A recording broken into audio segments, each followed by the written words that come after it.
Hello বন্ধুরা, সবাইকে জানাই গুড আফটারনুন। ভিডিওটা একটু বড় হবে, তাই কেউ স্ক্রিপ্ট করো না। আমি পূর্ণিমা চলে এসেছি একটি মিষ্টি ব্লগ নিয়ে তোমাদের সাথে।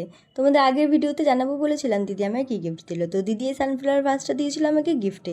এটা একদমই আনএক্সপেক্টেড ছিল আমার কাছে। এত সুন্দর গিফট পাবো আমি একদমই ভাবিনি। ঘর সাজাতে আমার ভালো লাগে, তাই আমি খুব খুশি হয়েছিলাম এত সুন্দর একটা জিনিস পেয়ে। কাল ছিল টিচার্স ডে, আর আমি চলে এসেছিলাম আমার খুদেদের সাথে গল্প মজা করতে।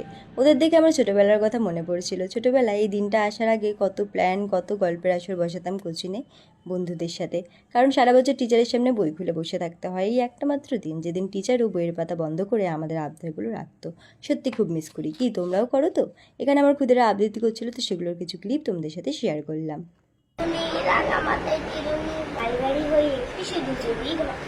জানি জানি আজ কোনো বকাঝকা নেই, আজ কোনো শাস্তি নেই, তাই আজ ওরা কিন্তু ভীষণ খুশি। সুন্দর সুন্দর আবৃত্তি, নাচ গান, হই হুল্লোড়, খাওয়া দাওয়া করে ওদের সাথে সময় কাটিয়ে আমি চলে এসেছিলাম আমার ম্যামের বাড়ি যাওয়ার জন্য। তো দেখো, এখানে কেক নিয়ে আমি আর আমার বান্ধবীরা চলে এসেছিলাম গিফট কেনার জন্য বাজারে। কয়েকটা দোকান ঘুরে এই দোকানটা এসেছিলাম। আশা করি তোমরা বুঝেই গেছো কী গিফট কিনছিলাম আমরা। তো এখানে ম্যামের জন্য কার্ডে আমি কিছু একটা লিখছিলাম, যাই হোক। আর আমার বান্ধবীরা আমাকে হেল্প করছিল সেটা লিখতে। তারপরে চলে এসেছিলাম বই খাতার দোকানে কিছু জিনিসপত্র কেনার জন্য। এরপর ম্যামের বাড়ি চলে গেছিলাম। আর এখানে কেক কাটতে গিয়ে দেখি টিচার্স ডে স্টিকটাই ভেঙে গেছিলো কিছু একটা করে।